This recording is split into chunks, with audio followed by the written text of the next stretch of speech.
প্রিয় অষ্টম শ্রেণীর শিক্ষার্থীরা, RS 24 আওয়ার্স স্কুলের পক্ষ থেকে স্বাগত জানাচ্ছি গণিতের শিখন অভিজ্ঞতা 7 বৃত্তের খুঁটিনাটি এর দ্বিতীয় পর্বে পৃষ্ঠা 152 হতে। তোমরা যারা এখনো প্রথম পর্বটি দেখোনি, তোমাদের দেখার সুবিধার্থে এই ভিডিওর নিচে ডেসক্রিপশন বক্সে প্রথম পর্বের লিঙ্কটি দিয়ে দেব, তোমরা তোমাদের সুবিধা মতো দেখে নিতে পারবে। আজকের ক্লাসে সমাধান করাবো 152 পৃষ্ঠার বৃত্তচাপ, ইংরেজিতে যাকে বলা হয় আর্ক, এখান হতে। আজকের ক্লাসটি শুরু করার আগে তোমাদের কাছে একটা রিকোয়েস্ট থাকবে, তোমরা যারা এখনো আমার চ্যানেলটি সাবস্ক্রাইব করোনি তাড়াতাড়ি সাবস্ক্রাইব করে যুক্ত হয়ে যাও। গণিত সহ বিভিন্ন বিষয়ের ক্লাস দেখে নিজেদের দক্ষতা বাড়াও। চলো প্রিয় শিক্ষার্থীরা, আমরা শুরুতে বৃত্তচাপ সম্পর্কে কিছু তথ্য জেনে নিই। আমরা শুরুতে জানবো বৃত্তচাপ জিনিসটা কি। বৃত্তচাপটা কি দেখো প্রিয় শিক্ষার্থীরা, বৃত্তের সাথে সংযুক্ত বা এর পরিধির কোনো অংশকে বৃত্তচাপ বলে, অর্থাৎ জ্যা দ্বারা বিভক্ত পরিধির প্রত্যেকটি অংশকে বৃত্তচাপ বলে। দেখো প্রিয় শিক্ষার্থীরা, এখানে ABC একটা বৃত্তচাপ, এটা আমি দেখিয়ে দিয়েছি তোমাদের জন্য।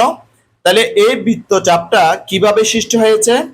এই বৃত্তচাপটা একটা জ্যা দ্বারা সৃষ্টি হয়েছে। এখান থেকে এখানে যে জ্যার যে বিন্দু দুইটা বৃত্তের যে পরিধিকে স্পর্শ করেছে দুইটা বিন্দুতে, এই বিন্দু বরাবর যে বক্ররেখাটি রয়েছে অর্থাৎ পরিধির যে অংশটা রয়েছে এটাকে বলা হয় বৃত্তচাপ। অর্থাৎ এটা হচ্ছে বৃত্তচাপটা হচ্ছে যে পরিধির কোন একটা অংশ, হ্যাঁ, যেটা জ্যা দ্বারা সৃষ্টি হয় বা জ্যার সাহায্যে তৈরি হয়, এটাই হচ্ছে যে বৃত্তচাপ।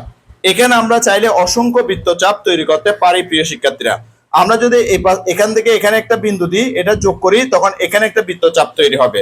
আমরা যদি এখান থেকে এখানে বৃত্ত দুইটা যোগ করি, তখন এদিকে একটা বৃত্তচাপ তৈরি হবে। আবার এখানের বিন্দুর সাথে যদি আমরা এদিকে বিন্দু এভাবে যোগ করি, তখন এখানে আরেকটা বৃত্তচাপ তৈরি হবে। আবার এখান থেকে এখানে যোগ করলে এদিকে আরেকটা বৃত্তচাপ তৈরি হবে। এভাবে কিন্তু এখানে অসংখ্য বৃত্তচাপ তৈরি করা যাবে। তাহলে বৃত্তচাপ জিনিসটা কি, আশা করছি প্রিয় শিক্ষার্থীরা তোমরা বুঝতে পেরেছ। এবার চলো বৃত্তচাপ যে দুই প্রকার সেটা সম্পর্কে জেনে নিই। আমরা এখানে দেখতে পাচ্ছি প্রিয় শিক্ষার্থীরা যে বৃত্তচাপ হচ্ছে দুই প্রকার, যথা ক হচ্ছে উপচাপ, খ হচ্ছে যে অধিচাপ। তাহলে বৃত্তচাপ কয় প্রকার? দুই প্রকার বা দুই ধরনের। একটা হচ্ছে যে উপচাপ আর একটা হচ্ছে যে অধিচাপ। এবার উপচাপ জিনিসটা কি? অর্ধবৃত্ত অপেক্ষা ছোট চাপকে উপচাপ বলে। আমরা এখানে দেখতে পাচ্ছি যদি আমরা এই বৃত্তটাকে দুইটা অংশে ভাগ করি, তখন এই বৃত্তটা দুইটা অংশে বিভক্ত হয়ে যাবে। তখন কিন্তু আমরা দুইটা অংশে বিভক্ত হয়ে গেলে এদেরকে আমরা কি বৃত্তচাপ মানে উপচাপ বলবো না, হ্যাঁ। কিন্তু আমরা বলতেছি কি অর্ধবৃত্ত অপেক্ষা ছোট চাপকে বৃত্তচাপ বলে। অর্থাৎ এই যে ছোট চাপ, এখান থেকে এখানে যে ছোট চাপ, এটা হচ্ছে উপচাপ। এবার আমরা নিচে আরেকটা দেখতে পাচ্ছি প্রিয় শিক্ষার্থীরা, এটার চাইতে এই যে চাপটা এখান থেকে শুরু করে এখান পর্যন্ত, এটা কিন্তু এই চাপের চাইতে কিন্তু বড়। এটার নাম কি? অধিচাপ। তাহলে আমরা অধিচাপ কাকে বলবো? তাহলে অধিচাপ বলবো কাকে? অর্ধবৃত্ত অপেক্ষা বড় চাপকে অধিচাপ বলে। এবার আমরা যে লিখলাম প্রিয় শিক্ষার্থীরা, অর্ধবৃত্ত অপেক্ষা ছোট চাপকে উপচাপ, অর্ধবৃত্ত অপেক্ষা বড় চাপকে অধিচাপ বলে। আমরা এখন যে অর্ধবৃত্ত জিনিসটা কি সেটা একটু করে জেনে নিব। দেখো প্রিয় শিক্ষার্থীরা, অর্ধবৃত্ত জিনিসটা কি? ব্যাস দ্বারা বিভক্ত অংশদ্বয় এর প্রত্যেককে অর্ধবৃত্ত বলে। যেমন এই রেখাটি হচ্ছে যে ব্যাস, এই ব্যাসের মাধ্যমে আমাদের বৃত্তটা কিন্তু দুইটা অংশে বিভক্ত হয়েছে। কয়টা অংশে বিভক্ত হয়েছে প্রিয় শিক্ষার্থীরা? সমান দুই অংশে বিভক্ত হয়েছে। এই সমান দুই অংশের এক একটা অংশকে বলা হবে যে অর্ধবৃত্ত। অর্থাৎ যে আমরা যদি এই বৃত্তটিকে এইভাবে ঢেকে দিই, তাহলে এই অংশটা হচ্ছে কি অর্ধবৃত্ত, হ্যাঁ, যেটা ব্যাস দ্বারা দুটো অংশে বিভক্ত হয়ে একটা অংশকে বোঝাচ্ছে, এটা হচ্ছে অর্ধবৃত্ত। ঠিক একইভাবে এই নিচের অংশটা, হ্যাঁ, এটাকে যদি আমরা এইভাবে ঢেকে দিই, তাহলে এই যে জিয়া দ্বারা ব্যাস দ্বারা দুইটা অংশে বিভক্ত, নিচের অংশটা হচ্ছে কি অর্ধবৃত্ত। তাহলে আমরা সংক্ষেপে অর্ধবৃত্ত মানে বুঝলাম একটা বৃত্তের অর্ধেক অংশ। একটা বৃত্তের কতটুকু অংশ? একটা বৃত্তের অর্ধেক অংশকে আমরা অর্ধবৃত্ত বলবো।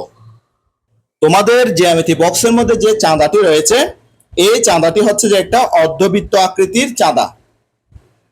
তাহলে আমরা যে উপচাপ শিখলাম সেটা হচ্ছে কি অর্ধবৃত্তের অপেক্ষা ছোট চাপকে, মানে এটা যে অর্ধবৃত্ত এটা হচ্ছে ছোট চাপ, এটার চাইতে ছোট চাপ এদিকেও সৃষ্টি হতে পারে, এদিকেও সৃষ্টি হতে পারে।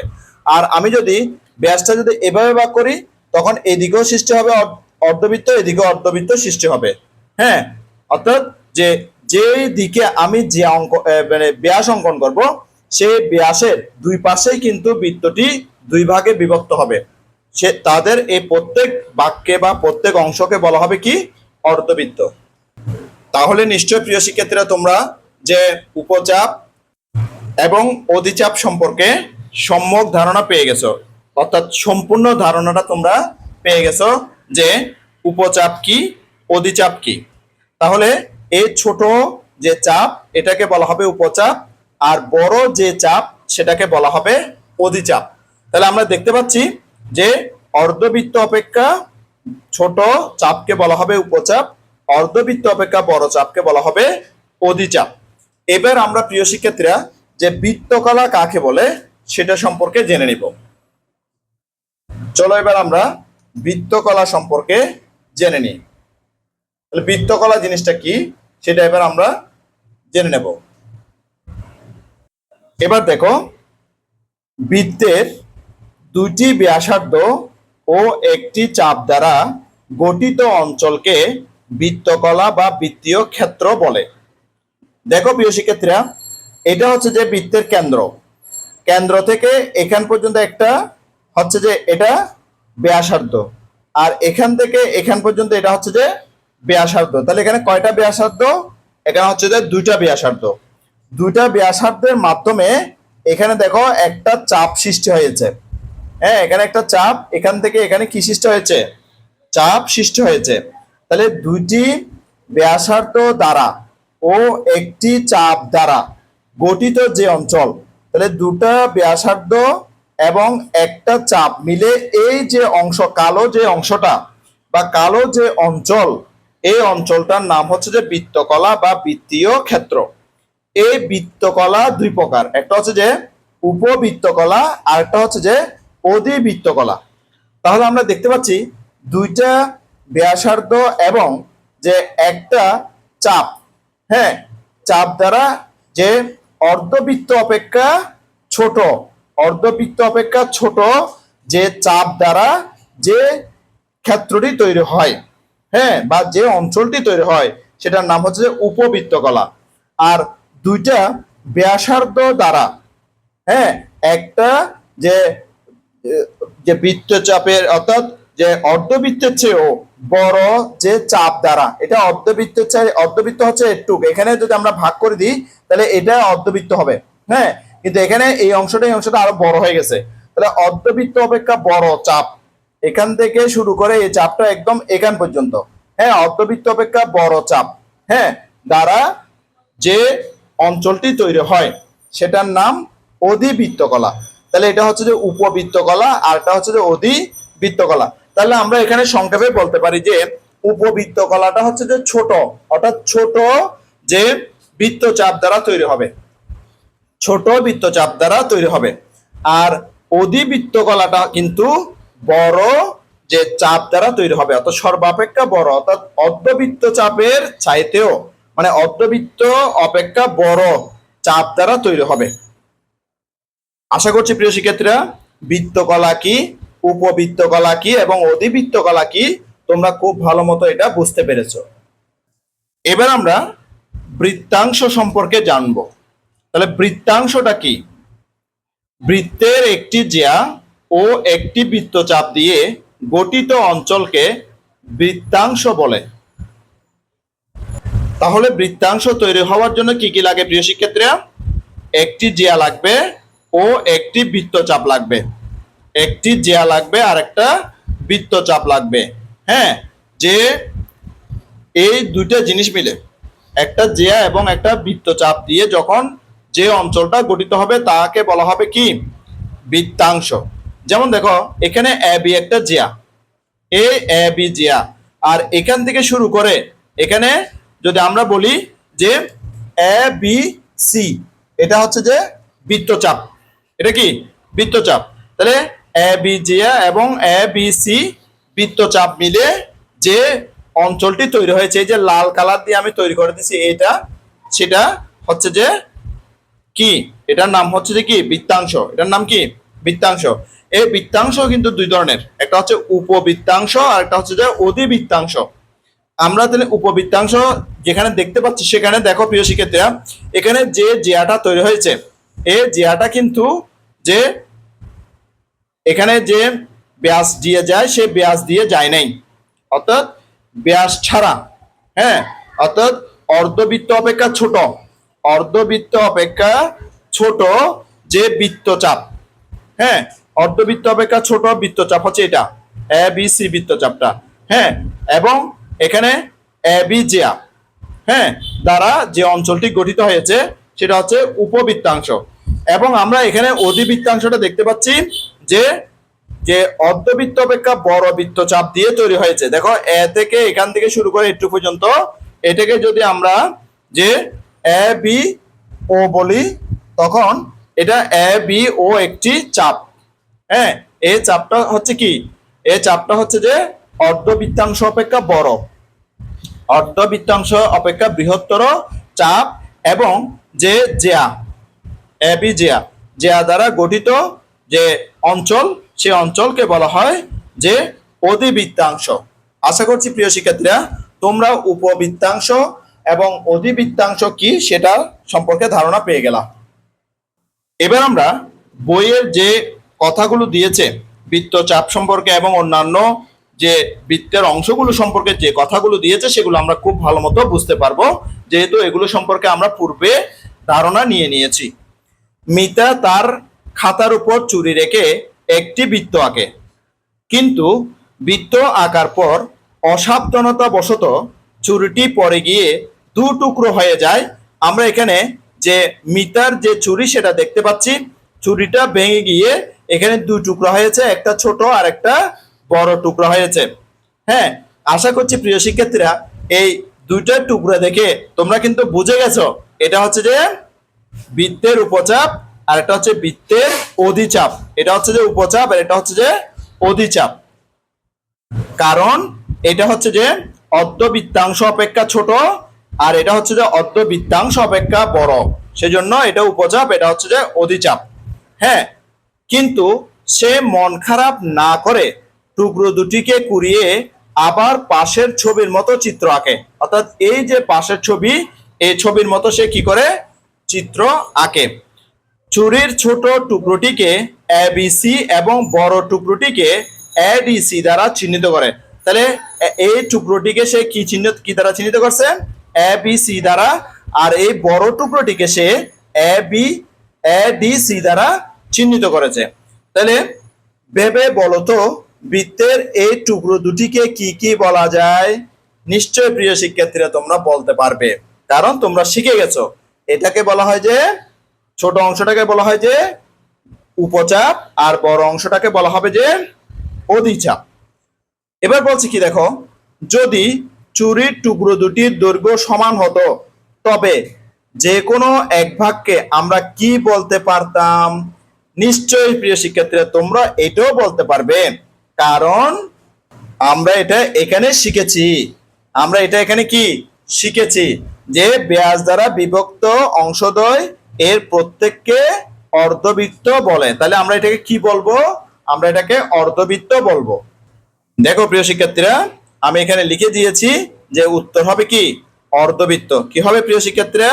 অর্ধবৃত্ত। এখন আমরা দেখতে পাচ্ছি প্রিয় শিক্ষার্থীরা এখানে দুইজন শিক্ষার্থী এই বিষয়টা নিয়ে চিন্তা করছে। হ্যাঁ, অর্থাৎ উত্তর দুটি তারা বলতেছে বলতেছে বৃত্তের এই টুকরোকে আমরা বৃত্তচাপ বলে থাকি। হ্যাঁ, অর্থাৎ এখানে যে দুইটা টুকরো হয়েছে, ছুরির যে দুইটা টুকরো হয়েছে এই টুকরাগুলো যে ছবি আঁকা হয়েছে বা চিত্র আঁকা হয়েছে, এই চিত্র দুটি দেখে এই শিক্ষার্থী উত্তর দিচ্ছে যে এই যে এই টুকরা, এই মানে বৃত্তের এই যে টুকরা, এই টুকরাকে আমরা কি বলবো? বৃত্তচাপ, ইংরেজিতে আর্ক বলবো।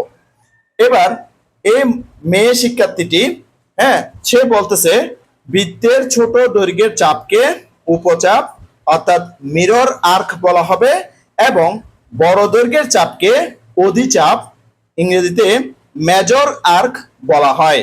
তাহলে শিক্ষার্থী এরা যেমন বুঝতে পেরেছে, ঠিক একইভাবে আশা করছি তোমরাও কিন্তু খুব ভালো মতো বুঝতে পেরেছো কোনটা অধিচাপ কোনটা উপচাপ।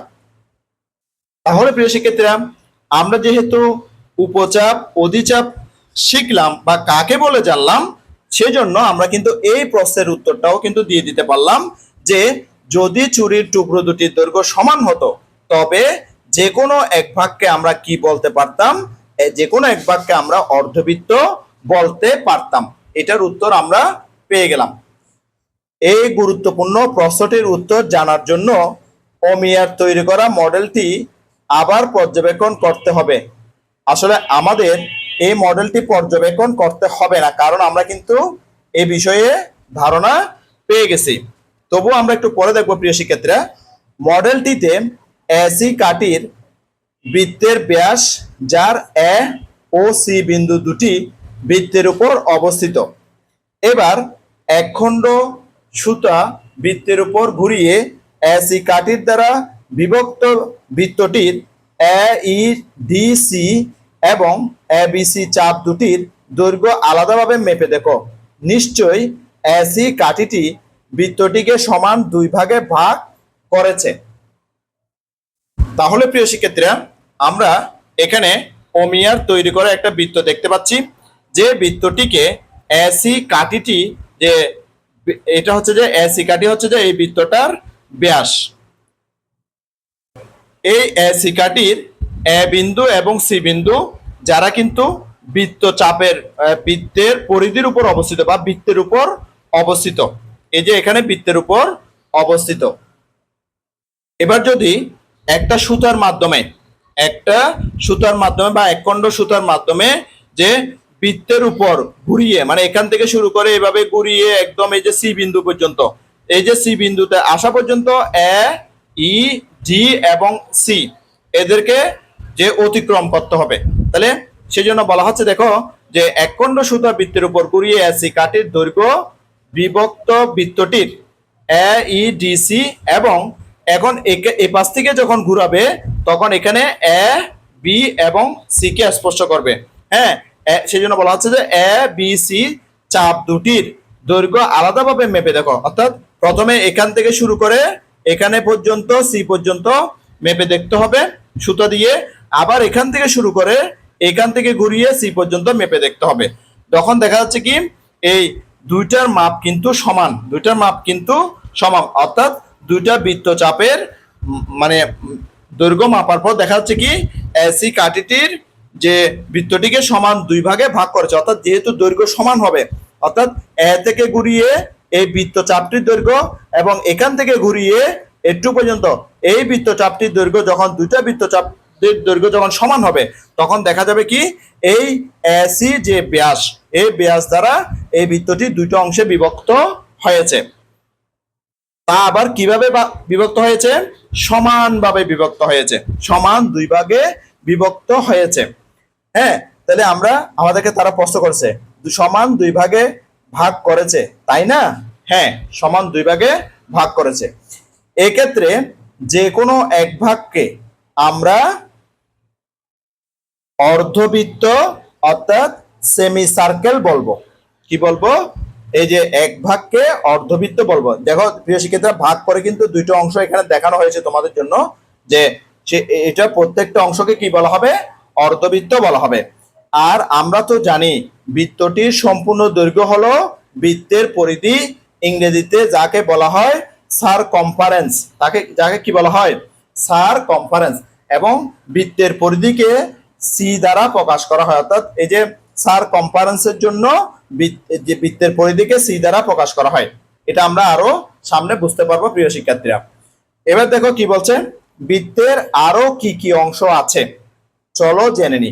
বৃত্তের কিন্তু আরো অংশ আছে, আরো অংশগুলি কিন্তু আমরা দেখেছি প্রিয় শিক্ষার্থীরা, তোমাদেরকে কিন্তু শুরুতে সেগুলো লিখে দিয়েছি এবং সেগুলো সম্পর্কে বুঝিয়ে দিয়েছি।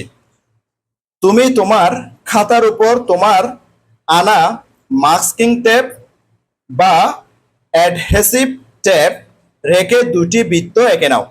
তোমরা যে কস টেপ ব্যবহার করো না প্রিয় শিক্ষার্থীরা, এই কস টেপ কিন্তু বৃত্তাকার আকৃতি, এর মাধ্যমেই কিন্তু তোমরা কি বৃত্ত এঁকে নিতে পারবে। এর চাইতে ভালো প্রিয় শিক্ষার্থীরা যে পেন্সিল কম্পাসের সাহায্যে বৃত্ত আঁকা আরো সহজ, তোমরা পেন্সিল কম্পাসের সাহায্যেও কিন্তু আঁকতে পারবে। তোমাদেরকে দুটো বৃত্ত আঁকতে বলা হয়েছে। এবার বৃত্তক্ষেত্র দুটি কেটে যথারীতি দুইবার ভাঁজ করে এদের কেন্দ্র ও দ্বারা চিহ্নিত করো। দেখো প্রিয় শিক্ষার্থীরা, আমি কিন্তু গত ক্লাসে এই বৃত্তের মাধ্যমে যে কেন্দ্র চিহ্নিত করেছি কিভাবে, এই বৃত্তটা মনে করো আমি কাগজে আঁকলাম এবং সেটা কাঁচি দিয়ে কেটে নিলাম। হ্যাঁ, আমি কিন্তু এভাবে যে সিজার দিয়ে এটাকে কেটে নিয়েছি। কেটে নেওয়ার পর আমি এই বৃত্তটাকে সমান দুই ভাগে এভাবে ভাগ করলাম, সমান দুই ভাগে এভাবে দেখো ভাগ করলাম। এরপরে এই ভাগ করা অংশ বা ভাঁজ করা অংশকে আবার ভাঁজ করলাম। হ্যাঁ দেখো, আবার ভাঁজ করলাম। এই যে এই অংশের মধ্যে কিন্তু কেন্দ্র উৎপন্ন হয়ে গেছে। এটা যখন আমি খুলবো, হ্যাঁ, এবং সেটা খুলে আমি কিন্তু এই যে একটা কলমের দ্বারা কিন্তু একটা বিন্দু দিয়ে এই কেন্দ্রটা আমি চিহ্নিত করেছি। প্রিয় শিক্ষার্থীরা নিশ্চয়ই বুঝতে পারছো কিভাবে কেন্দ্র চিহ্নিত করতে হয়।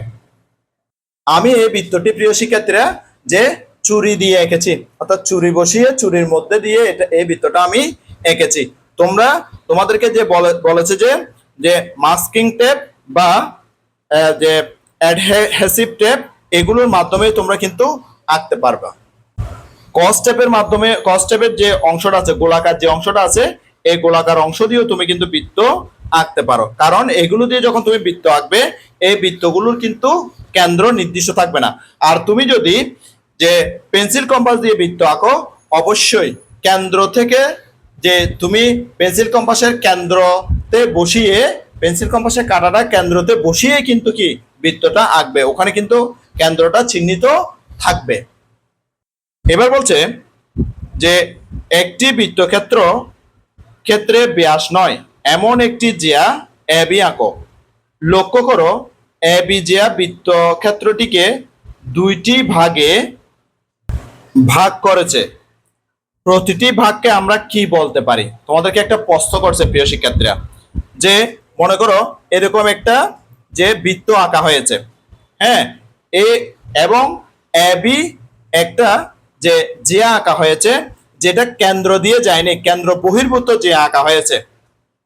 কেন্দ্র বহির্ভূত জিয়া মানে হচ্ছে যে ব্যাস নয় এমন জিয়া, ব্যাস নয় এমন একটি জিয়া আঁকা হয়েছে।